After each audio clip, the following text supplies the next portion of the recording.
I still look at things like, wow, that's a much bigger chunk than I thought was coming in from X series. Okay, that's something that I should be focusing on then. And it's just being able to see it. I have a whole bunch of math teachers from my past right now, I'm sure, just laughing hysterically because they kept saying, graph it. You can understand data differently when you graph it. And I was so resistant to it, but they were so right. Like seeing it there.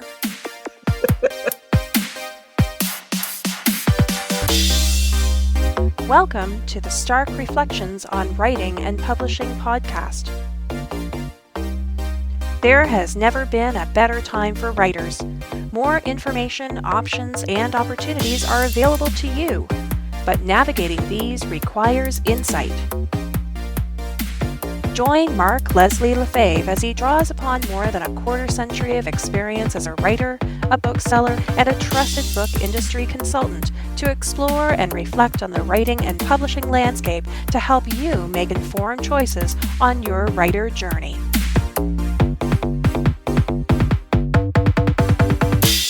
Hello, Reflectives, and welcome to episode 175 of the Stark Reflections on Writing and Publishing podcast. This is your host, Mark Leslie Lefebvre. In this episode, I have a fantastic conversation with Philippa Werner from ScribeCount. We talk about her writing under the multiple names that she writes under. We also talk about the motivation behind her and Randall Wood and other amazing geniuses who came up with ScribeCount and what it is as a tool for analytics for authors to really, truly understand their sales data from multiple platforms in a so convenient manner. All this is coming up later in the episode, but first, let me get to a word from this episode's sponsor. This episode is sponsored by Findaway Voices. Findaway Voices offers you, the author, a way to find your way in the audiobook market. If you're looking for professionals to work with, look no further than Findaway Voices. They have access to a network of thousands of professional voice narrators from around the globe. You enter your RFP-style information that basically says what the book's about, what you're looking for, and a project manager from Findaway Voices will be assigned to find you between the 5 and 10 top narrators that they think would be ideal to work with you. So you don't have to go through a slush pile of hundreds and hundreds of auditions or submissions that kind of have nothing to do with what you're looking for. So you have a pro working with you from inside the audiobook industry. And one of the great things about the range of voices they give you is they don't just give you a range of different styles of voices that are within the realm of what you were looking for, but they also find a range of prices. So you can find some of them that are on the higher end, on the middle, and on the lower end. So you can kind of have an optimum choice from among the ranges. The other thing you can do is if you already have a professional audiobook ready to go, you can use Findaway Voices for distribution. And with distribution, you have 43 plus retail and library platforms from around the world that you can get your audiobook into. And you, yes, you, dear listener, you can set and control the price so you can participate in various price promos. Of course, one of the platforms, which will also go nameless, doesn't actually allow you to set the price, but on all the other platforms, you are in control of the price. And that's kind of what being an indie author is about, is being in control of all the things. If you want to see how you can take control or find your way in audiobooks with Findaway Voices, you can check them out over at starkreflections.ca/findaway. Okay, this is something I forgot to do, and my apologies to you awesome listeners who may have been hanging and waiting and listening. I offered that I was going to offer a prize to one of my patrons, and I was supposed to do the draw earlier into January. My apologies.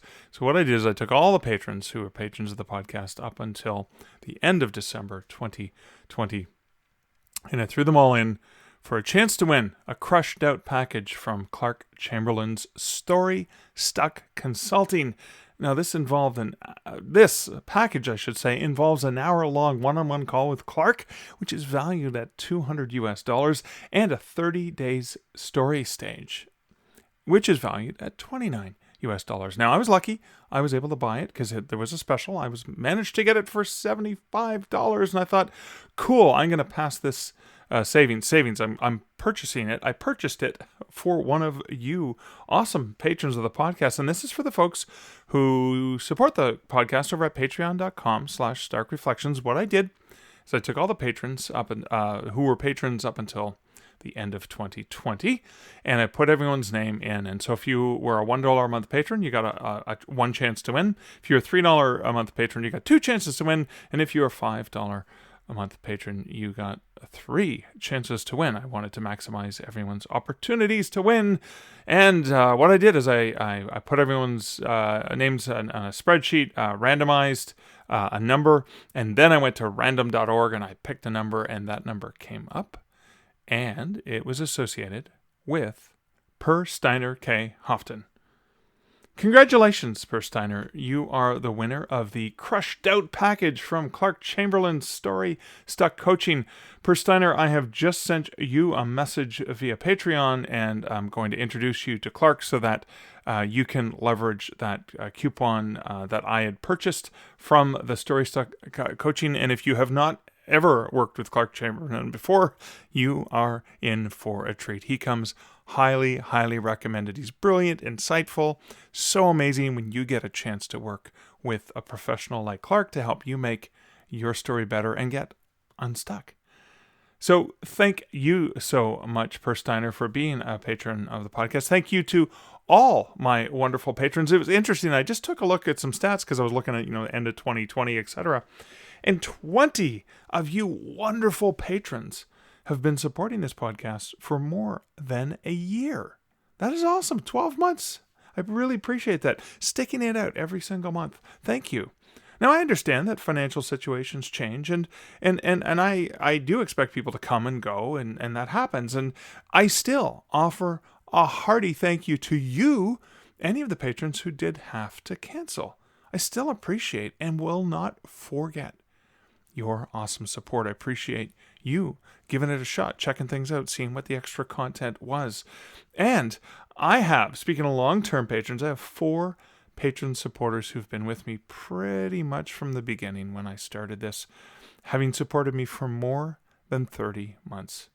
Thank you, guys. It's thanks to you. It's thanks to previous patrons. It's thanks to current patrons. It's thanks for your support, because that tells me that you find this podcast valuable, and that support that you've given has allowed me to upgrade software and equipment for making this podcast better, as well as allowing me to kind of pay it forward and to reshare some of that back to great offers to fellow patrons and other listeners of the podcast. Because one of the things I love about the author community is just how much everyone's willing to support one another. And I appreciate your support so much. So thank you so much to all my patrons, and thank you to all my listeners.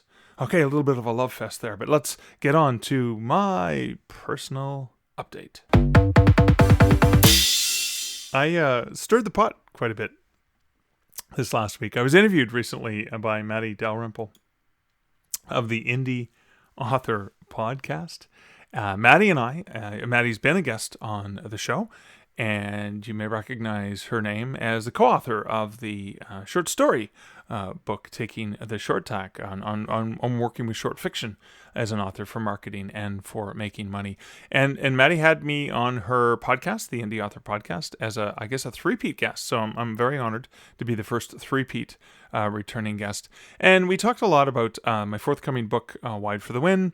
But we also talked about the indie author community in general and wide in general. And I went on a number of rants and heated, impassioned rants. And some folks in the indie author community picked up on it, because one of the things I did is I said, if you're exclusive to Amazon, how can you call yourself an independent author? You're not an independent author. You're a corporate author. You're working for a single corporation. And obviously that raised some hackles, some stirred the pot. Some people were quite upset with me. Rightfully so. I was name calling, and I was daring to say that they weren't independent. Of course they're independent because they chose to be exclusive and give all their stuff to a single company. And I'm not belittling anyone for that choice, because I do know a lot of authors make a lot of money being exclusive to Amazon, and for some folks, they're happy with that, and I'm happy for them, because everyone, you can kind of do what you want. That is the beauty of independent publishing. But it's kind of funny. What I really wanted to do is I wanted people to think. I wanted people to analyze and understand. And so when I played with the semantics of that term, I think I got a lot of people to talk about the concept and kind of think about the semantics about it, because you have people coming back saying, well, I independently chose to hand over all my assets to Amazon, to which I could say, well, I independently chose to work with a traditional publisher. I mean, it's come on, guys, it's semantics. That's all it is. I'm not taking anything away from anyone when I say you can't call yourself an independent author, although I was being quite cheeky in that, but I did want to be cheeky, because I think it is a reminder. I mean, there's been some great commentary, even lots of commentary for folks that may not necessarily see it the way I see it, which I value and love. I love that we can have these respectful discussions and arguments without it getting name calling, and none of that came up in any, well, at least any of the stuff I saw. I'm sure there's plenty of people calling plenty of people names behind their backs. But what I did see was respectful commentary. And it was kind of interesting to see that, because I think one of the comments that I saw, and this was in the Wide for the Win group on Facebook, was an author saying, well, technically you're dependent upon all the retailers. You're like, so you can't call yourself independent. Yeah, you're right. That's semantically, that's possibly true. Or, well, you can't call yourself independent because you depend on readers to buy and read your books. So, again, I'm glad that I said something in such an impassioned way, because again, I want you guys to think. I want you guys to reflect. I don't want you to take things for granted. I want you to also understand how people see you from outside the silo that you may live and operate in. There's a much bigger world of publishing out there. There's a much bigger world of opportunity within indie publishing and within traditional publishing, and I want to make sure you're aware of as much of it as possible.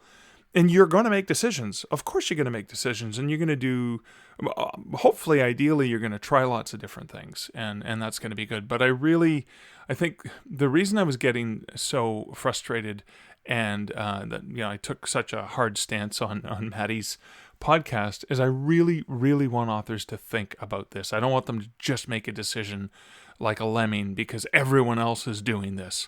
I want you to do the things that are important and valuable for you and for your internal reason, for your own why, for what's valuable to you in your author career, not because everyone else is doing it. That's the true independent spirit, is making those decisions. So yeah, semantically I can joke about you being a corporate author if you're exclusive to a single retailer, and I'll stand by that, because that's my perspective. That's how I see it. That may not be how you see it, and that's cool, and that's fine too, because really, we've got all kinds of flexibility and all kinds of options. But I thought it was interesting to see that sort of thing. And what I find so very, very interesting is this this pride in the term independent that we have, and it's a newer term that we adopted to try to get away from the degradatory or degradation of the term self-publishing, because all these crappy scam artist vanity publishing outfits have kind of ruined self-publishing, because they would accept any piece of crap just for lots of money that they could make off of the hopes and dreams of writers, and they've given self-publishing a bad name.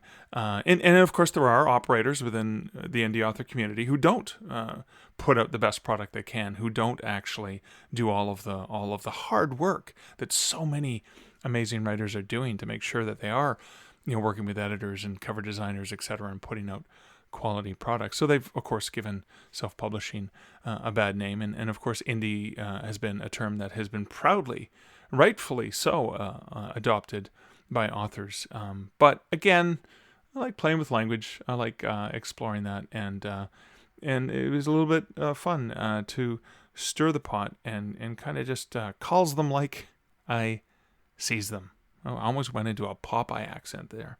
Anyways, that's kind of what's been going on in the in my personal life, on top of course, the, oh my God, the nose to the grindstone, fingers on the keyboard, plugging away at both Wide for the Win and Fear and Longing in Los Angeles. And I am having a blast. Other things I'm doing is I'm still exercising my other storyteller abilities or agilities, or the things I'm doing with video. And I've created a lot of shorter dad joke style videos that I've put out. A couple series I've started to work on. One of them is the isolation diaries, self-isolation diaries, which is just basically me writing in a diary, and there's a voiceover with me reflecting on something kind of silly and stupid. And then the dad joke style classic books you've never read. And I've had some fun with those, because again, it's like this other way to stretch and exercise my creative liberties, and I like that because it brings me a different kind of balance in my storytelling life. I enjoy all the various aspects of nonfiction storytelling when I'm sharing tips about the writing and publishing community. That's kind of storytelling technically. And then obviously the writing that I do, but then even those just making people laugh, I think is really, really important. But that's kind of it for my personal update and the introductory matter. Why don't we get right on to this interview with Philippa Werner from ScribeCount. Hey, Philippa, thank you so much for joining me here today. Thanks for inviting me. I am so thrilled to talk about ScribeCount, but before we get into that, let's talk about you and your creative background and writing and all those fun things. Yes, of course. Yeah. So I actually started out, readers may recognize me. My pen names are Moira Katson and Natalie Gray, and I write science fiction and fantasy. And I got started out in 2012, released my first novel, Mahalia, to the resounding sound of crickets. And then got back up, dusted myself off, did a little research, and released the Light and Shadow trilogy, which took off, was #1 in the fantasy charts for a while. That was delightful. And what year, how long was that between the first and... That was, oh man, I think those came out in 2013.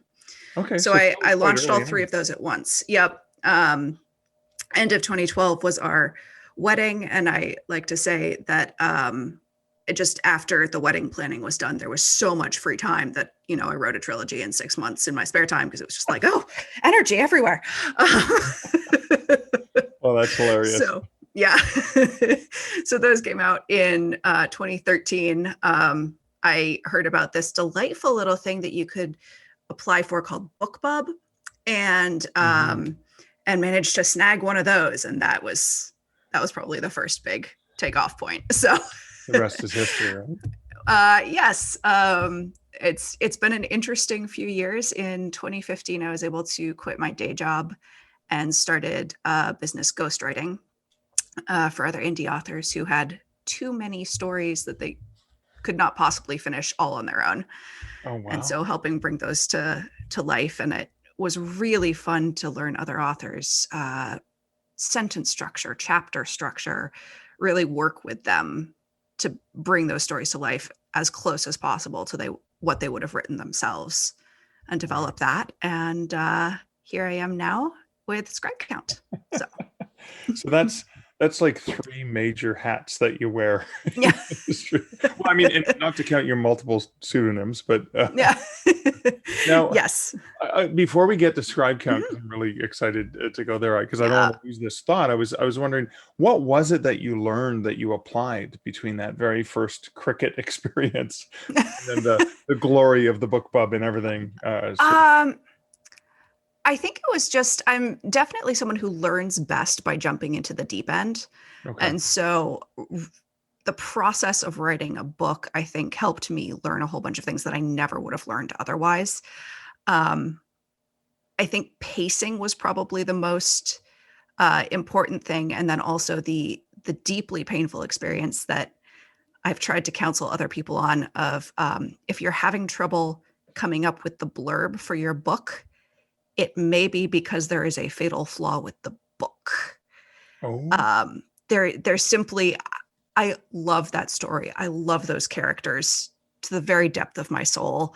But there wasn't a clear antagonist. There were a couple of different antagonists that didn't overlap, and so there were definitely problems with the story itself. And Light and Shadow really harnessed a lot of the things that I'd learned about pacing and character arcs and all of that. So so it's kind of like maybe to use sort of an analogy or whatever, is like when you're going to do the elevator pitch, you're like, no, this building's just not tall enough.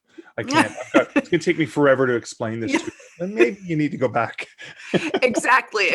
And so now it's, people say, well, what should I'm trying to plot out a book. Write the blurb first Oh wow. and make sure it all goes together, because you'll be writing off the blurb.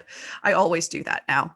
Oh, There's really? nothing more painful than getting to the end of an entire manuscript and being like, oh, this does not work at all. Well, that was a waste of 100,000 words. Yeah. Oh, that was a few months. So, well, I guess nothing to be done about it now. So it's obvious you have a very analytical approach, right? Looking at the business aspect as well. I mean, obviously the passion's there, but Yes. you've got passion at one layer, you've got, creativity, and then you've got the analytics and stuff. And so ScribeCount, this marvelous, wondrous, magical experience. What is, I know what it is because I'm excited about it, but for my listeners, because I'm just going to drool and stuff instead of talking about what is Sure. ScribeCount? So ScribeCount is a sales aggregator. It means that if you have books being sold on multiple different platforms, you don't have to log into each of those several times a day to see your sales. It is auto updating in the background. Like live and stuff. You can see it's magical. So you can see what percentage of your sales are coming in from different platforms, different books, different countries. And we have 6 platforms right now. We've got Amazon, Apple, Draft to Digital, Kobo, Barnes and Noble, and Google. And there'll be more coming in until we run out, basically, including direct sales from authors' websites, audiobooks, all of that. And we created it because we wanted to use it, because we didn't have it available. We kept thinking that, it would be available. There's always this feeling in the indie authorverse, because you're doing so much all the time. You've got your ads, you've got your writing, you've got your accounting, and so you think, well, someone's working on that. And eventually we decided to make it ourselves. And so here we are. We have this fantastic development team that we have driven completely up a wall, and narrowly avoided murder at the hands of, I'm sure, for insisting that we not store logins or session IDs or cookies or any of that with all of our data security requests.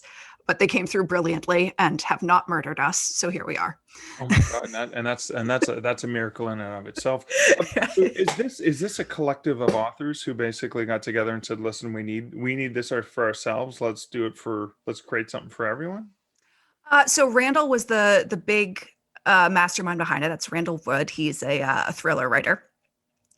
And he and Suresh, who's our lead developer, got it off the ground. And Randall had been speaking about it on an author forum and looped me in and said, hey, would you be willing to lend your expertise here?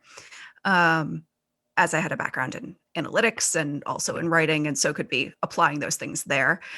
And we've been working on this for a while now, and went into public beta a couple months ago, or a private beta, and then launched on the 15th. 15th of January 2021. Yes. Wow. Yes. So many things to get into. So Yes. I guess it fills a major gap or a hole for indie authors. And Can you talk a little bit about the gaps that you saw? And like there are tools Yes. authors use. I mean, there's a very Hmm. consistent tool authors who are exclusive to Amazon use.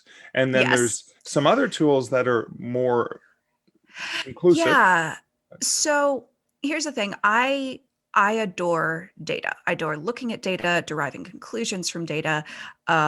One of my favorite things in my corporate background was walking into a meeting with people that were afraid of data and Right. afraid of me and just wanted to get through the meeting without feeling too embarrassed.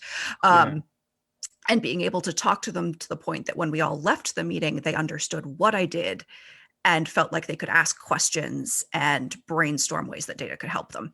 Right. And so bringing that into the indie author world, one of the big first constraints is simply the repetitive, error prone process of collecting data. It is immensely frustrating to have to download CSV files, upload CSV files, make sure you got the right ones, make sure you didn't upload a different month by accident. All of those things, trying to collate data across different months. Any other way that you did it, there was the chance that you'd miss a row when you copy and pasted, or you'd miss one platform. And so one of the best things you can do at the start of data collection is make it easy for people. And so having the data come in automatically so that Yeah. people can then spend all of their data time on looking at it and deriving conclusions. That was one of the big first steps. And then what we're looking at for the future is, now that there is that dashboard, is making sure that the dashboard is first of all adapted so that everyone is able to derive meaningful conclusions from it, so that when you log in, it's set up to your specifications.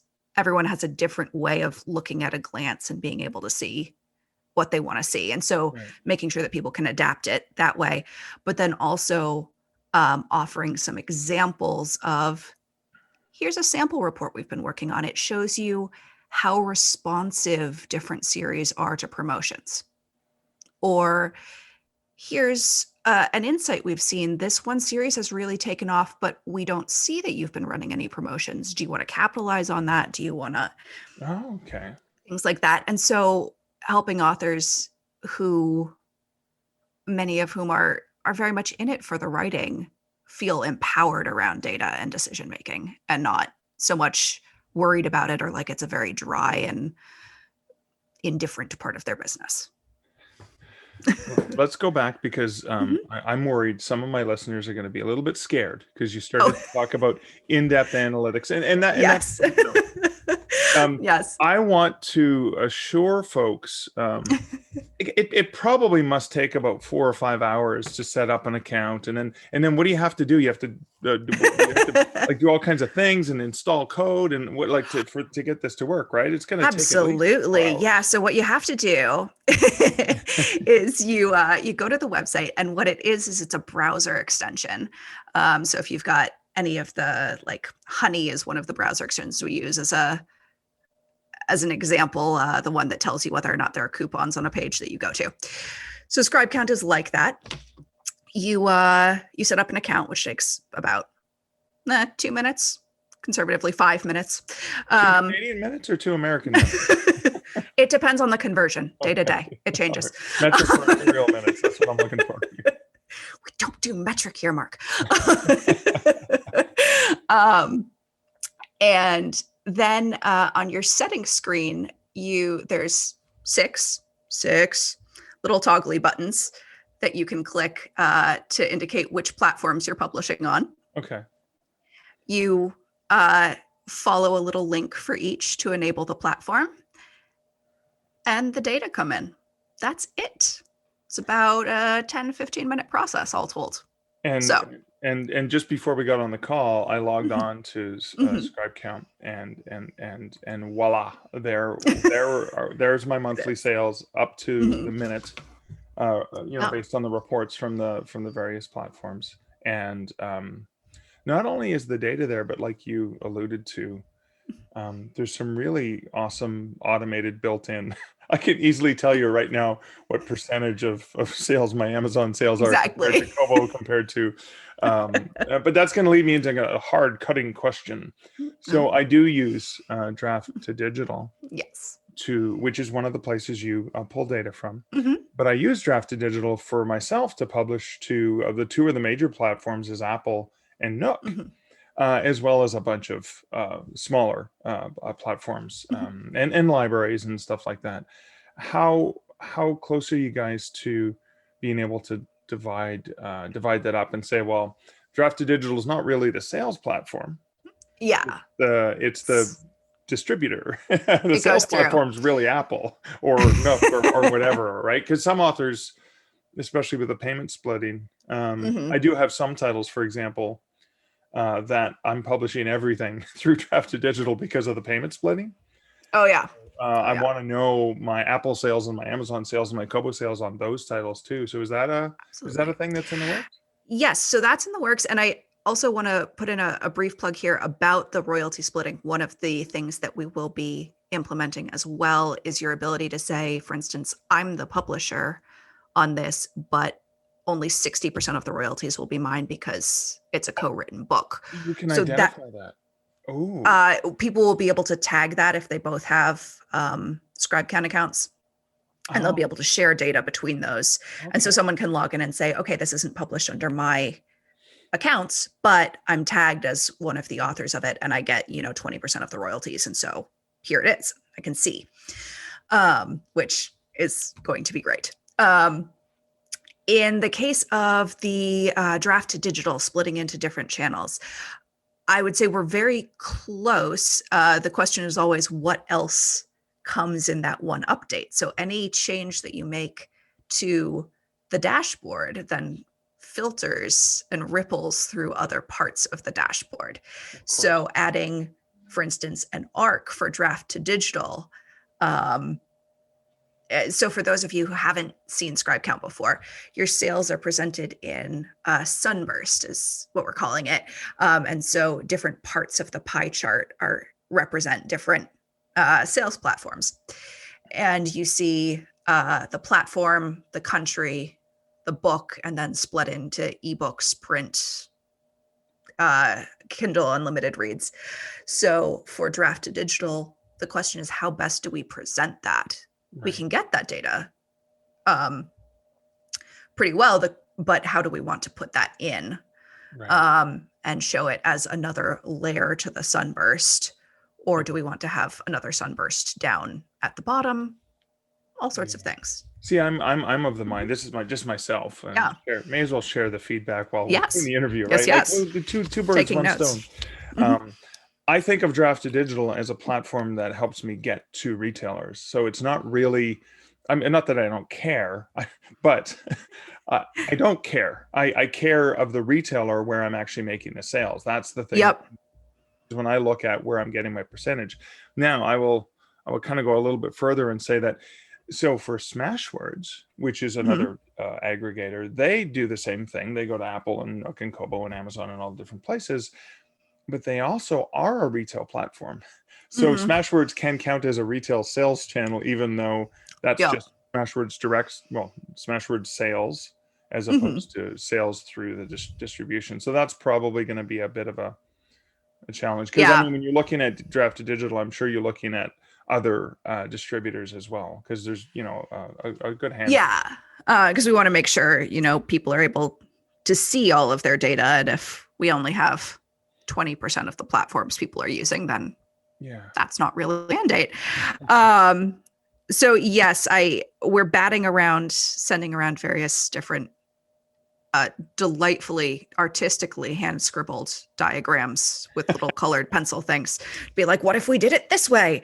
And then we'll be running those past different users and saying, okay, when you just stare at this, does that tell you what you need to know, or is that confusing? Or trying to do the eye flick test. If you just look over in the middle of the day, do you get everything you need from that one little look?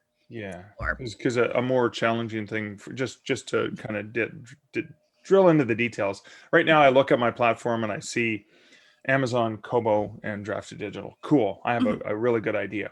Yeah. Now, I do have titles published to different platforms from Smashwords because I've been in the game for a long time. Yeah. And then I have other titles published through Drafted Digital. I may have other titles published through other aggregators. But at the end of the day, all I'm looking at is, I don't care where it came from. These are my Apple sales. These are my... Yep. I mean, maybe it is useful to know where that it came from D2D to Apple. But to me, Yeah. looking at the big picture is looking at where did they actually sell. That's what I'm... Yeah. And now that you mentioned that, I had, so that's percolating in my head. I'd been sitting there thinking, we've got the D2D slice of the pie with little colored segments shifting up to show that it's, D2D Apple, D2D Barnes and Noble, D2D Teleno, which is of course its own aggregator. So then there's double layers to the aggregation with Teleno. Yeah. Oh yeah. Yeah. Because some authors will be direct with Teleno, very few. Yep. But the majority are probably, I think Drafted Digital might be one of the larger aggregators for Teleno outside of Germany. Yeah, I'm not sure there are other. Well, yes, it's difficult to get to Teleno unless you're in Germany to start with. So exactly. So, Um, but again, that's a challenge, right? yeah, and so it's making sure that it's presented correctly, and again, giving people an option so that maybe there's a way to say, do you want to see your sales, your D2D sales in a D2D chunk, or do you want us to tack them onto the side of each pie slice with the platform? And just ask. Yeah, that's a good idea, because I do have titles published to Kobo from D2D, especially the payment splitting ones.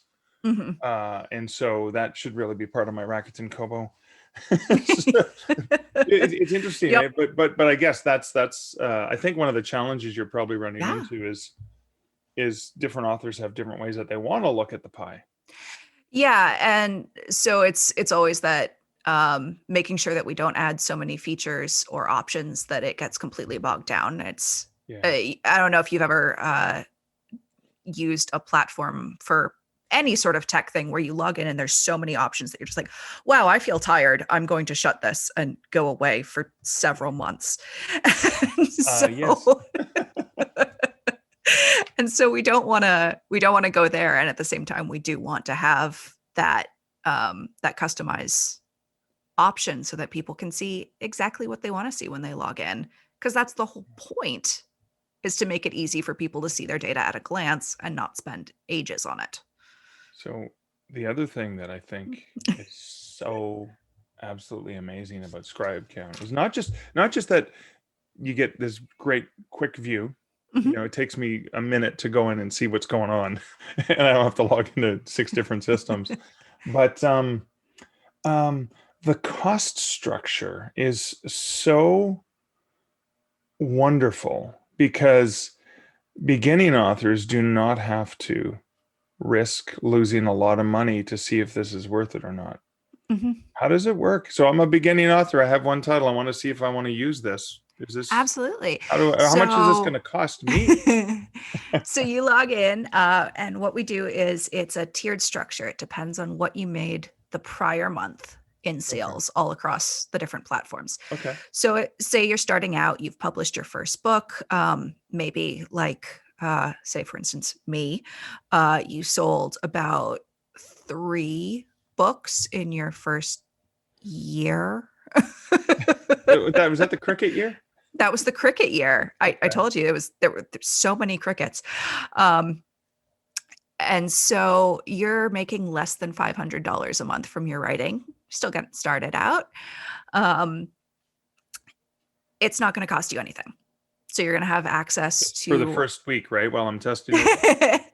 Nope, forever. You're going to have access to all of the analytics features there. And then if you go above 500 for a month, there are payment tiers. It's $15, $20, topping out at $25 per month. Wow. For $500 to $1,000, $1,000 to $5,000, and $5,000 and above. And that way, going up a tier is in effect a celebration. One of my favorite comments was, wow, here's a service I hope to have to start paying for at some point, because that means that, I'm making more money. Right. But we know that when you're starting out, that's not, we've been there. We've been trying to scrape everything together on our own, staring at, again, I'm going to pull from my own experience, horrible covers that we were trying to make ourselves, being like, I don't have any money for this. And if you're like me and you have my level of skill, pay for the covers, because, oh boy, can I not make them myself?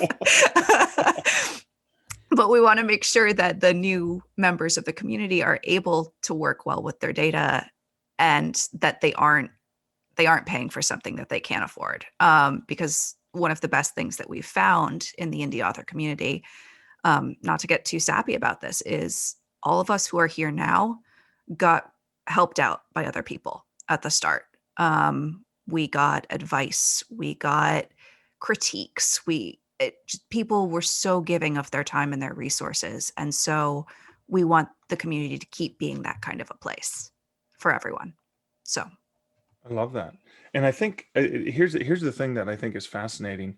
In order to be successful, you need to really have a good understanding of what's happening, what's working, what's not working, promos you've run or not run, and where the effect has been, because sometimes you miss it. I was, for example, with an author that I work with, and I manage his stuff for him. He's got his head up Amazon's butt in terms of, he only ever looks at Amazon. He never looks at anything else. And I went back and was doing some calculations. I said, well, in this year you made X amount of dollars on Kobo throughout the summer on this title. And he goes, no, that's impossible. I never did. It's like, no, you never look at this platform. You actually made quite a bit of money off of this one title. yeah. I'm trying to remember, what were we doing in 2006?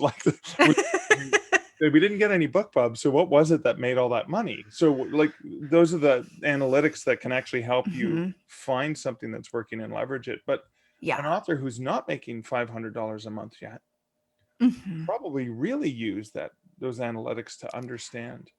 Exactly. And, even so, we've been working on ScribeCount ourselves. I've had access to this dashboard. I like to think that I've been keeping up with my information, but I still look at things like, wow, that's a much bigger chunk than I thought was coming in from X series. Okay, that's something that I should be focusing on then. And it's just being able to see it.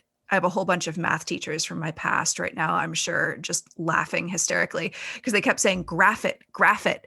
You can understand data differently when you graph it. And I was so resistant to it, but they were so right. Seeing it there. And I love that you have different graphs. You have line graphs. You have what do you call it? The sunburst. And then something I'm really proud of when I created Kobo Writing Life was the global map. Hey, let's show people where in the world they're selling so that they understand there's a world out there. And I love that. You look at your map and it's great. It's phenomenal. What are, for people who aren't good at data and they're trying to understand what they should be looking for, what do you recommend people do when they first set up their account? Like, what are the things that they should probably attend to? Okay. So once you've got everything first set up, one thing that will be different in the future will be to tend to your merging and tagging of books, because this will help you run more advanced analytics in the future. Okay. I said the phrase advanced analytics and I sense a whole bunch of people curling into a ball. Don't. It's okay. I'm here. Analytics, right? What? Point and click analytics. Oh, yes. That's the one. That double gives click. you really good data. Yeah, good data. And so you'll be able to tag books by series, by whether or not they're co-written, by pen name, by all sorts of stuff. And then you'll be able to break down your sunburst in different ways. Right now, we did not anticipate all of the needs of people that were going to be merging and tagging books. So we are holding off on pushing new updates until we understand what everyone needs. And we've run a few more beta tests. Okay. So for now, what I think I would advise people to do is to start playing around with the time ranges on the sunburst. look at over the past year, over the past month, where has money been coming in from? Up at the top, you can select so that you can just see by different retailers. So you could, take Amazon out of the equation and say, okay, from everywhere else, where am I selling the most at?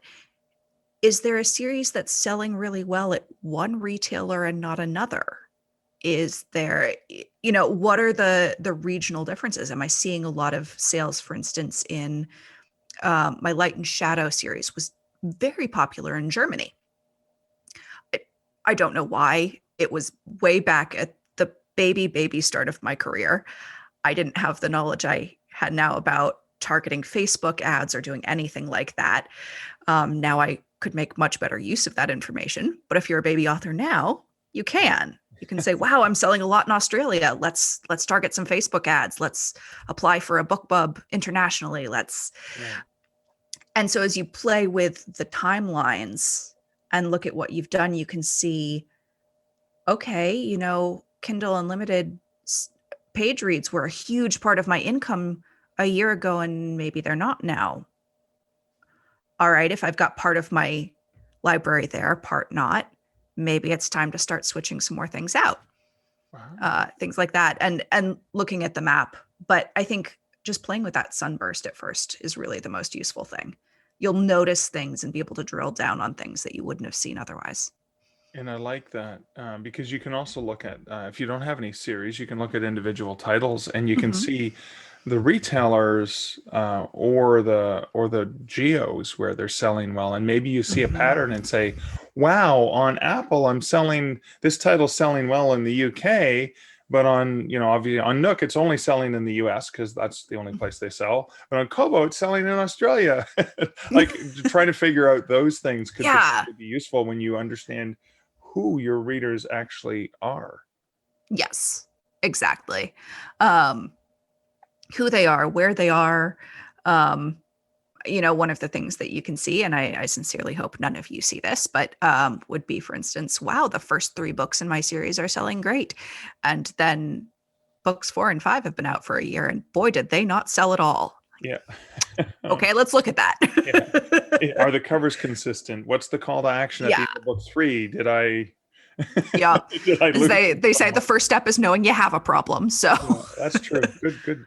Wow, this is on behalf of authors, I want to thank you for this amazing tool, and also that you made it so accessible. You didn't have to be a rich author to say, "Hey, I'm going to drop $20 a month," because I'm not making $20 a month yet. So how am I going to get there? Right? Yeah. Right. And, we were there. We were the people going, okay, I wrote this book. Now what do I do? Stumbling around trying to create accounts and get things underway. And so, the priorities were to make ScribeCount easy to use. So it's not one more thing you're spending brain space on, and to make it accessible. Oh, that's amazing. Thank you, Philippa, for sharing the details. But where can authors find out more about ScribeCount? So you can find us at ScribeCount.com. You can find us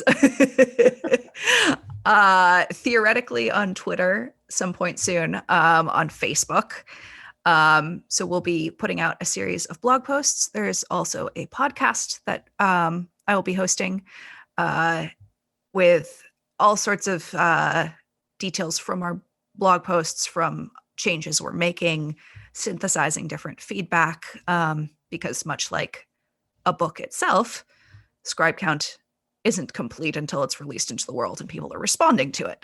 So, of course, we'll be making changes and updates. Yeah. And you can always, of course, email the team. It's a small team. Don't worry about making sure you've emailed the right one of us. Your email will get where it needs to go. Happens with a small team, doesn't it? Yep. Yep. So I would say about 40% of our email communications are us pinging each other back and forth and going, okay, now that needs to go to dev. Oh, now that needs to go to marketing. Oh man, that's fantastic. And I have to say, we're talking 5 days after your public launch. So yes, you've only opened, it hasn't even been a full week since you've opened the kimono and said, hey, come on in, everyone. So Yes. I've seen the feedback you're getting like on the Write for the Yes. Win group, It's for example. fantastic. So yeah, it's kind of like, okay, data's coming in. How do we Yep. prioritize this? Yep. Very much fire hose, and just prioritizing. And I mean, you couldn't ask for a better set of feedback things. People have been so generous with their time, with helping us beta test, with all sorts of stuff. So That's yet another reason to be proud of the indie author community. awesome. And last question, because I think this Mhm. is really, really important. You've made this great tool for writers. Thank you. Um, have you, because you're doing it to save them time, but has that taken away from your time in your own writing? Yes. Yes and no. I think a lot of other authors will be familiar with uh, the fact that the writing sometimes just comes out. So I'd say our sleep is probably what's taken the biggest hit. Okay. Because once you start not writing as much, you get a little itchy and you wake up in the middle of the night and plod downstairs and turn your computer back on and start writing again. But yes, we are definitely looking forward to, at some point post launch, having a little bit more time to go back to our own writing. So Well, crossing our fingers on that one. well, thank you, and please pass along my thanks to Randall and the rest of the amazing Of course. ScribeCount. And thank you for spending time with me here today. Likewise. Thank you for inviting me. I wanted to reflect on a few things that I think are pertinent related to the conversation that you just heard with Philippa and myself. And the first one's kind of obvious, is the value, the critical value and importance of being able to see all your data in a quick and easy graph-like style, and just how valuable that can be for you to really understand your sales or lack of sales, or where you're selling and what's selling, for format, territory, retailer, etc. Just having a really good concrete hold of it. And the value of the no risk proposition, because it's free when your sales are below a certain threshold. And I can't speak highly enough about how important that is, because it means you don't have to be making X amount of dollars to take advantage of one of the most fundamental tools that you can use as an author, and that's the understanding of where and how your sales are happening. It's really, really important. The other thing I want to reflect on is just, Philippa's background and Randall's background, and just how ingenious the indie author community can be. The author community in general, I suppose, because they're out there looking at, these are the tools that we would love to have. These are the tools we could use. No one's building it. Let's build it ourselves. And I know from personal experience, investing in the community and helping people. And I know I say this for virtually any author out there, and there's so many of them out there who are hugely successful. And then they want to pay it forward. They want to help other authors. And that helping of other authors, I mean, it comes at a cost. There is a personal cost to one's own writing, one's own path, and one's own things. But I still absolutely treasure and value when authors make that investment, because they're not just investing in themselves and their readers, which is probably what drew them there in the first place, but they're investing in helping others. You go back to D.F. Hart from a few episodes ago, and Deanna was just talking about, like, I made all these mistakes. If I could just help one person, it's worth it. And the same thing with Philippa, and all of these things. I know it takes a cost on the productivity, but it's one of those great things that just reminds me of that value of the community, and also because you're seeing tools that aren't just created by corporations and talking heads and people who aren't invested in the industry. You're seeing tools and resources being created by people who are on the ground floor, by people who are out in the battlefields, who are doing the things, and they're helping drive those. It really, really does speak to me of something that I've strongly said and long said about what will make our industry continue to grow and prosper. And it's that collaboration, it's that listening, it's the feedback, it's the analytics, it's the understanding, and it's readapting as these changes come down the pike. And that's one of the wonderful things about being independent, about having that flexibility and being able to turn and adjust and adapt.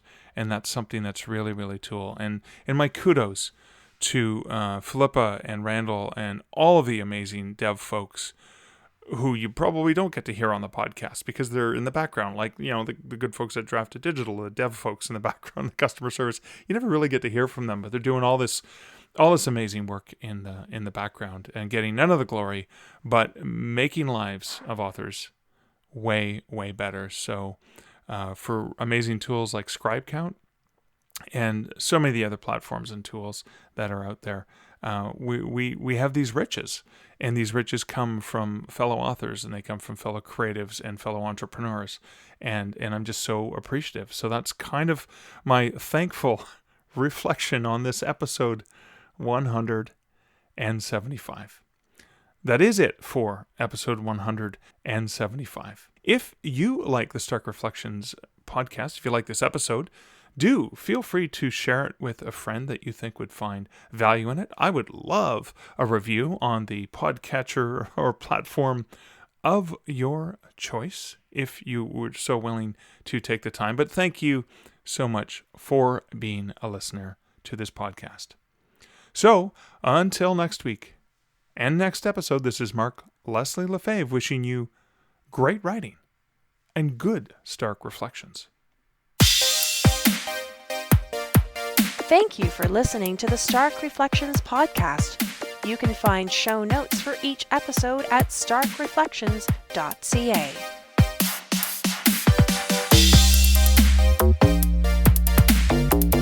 The music for this podcast, Laser Groove, was composed and produced by Kevin MacLeod. Check out more of Kevin's great music at incomptech.com.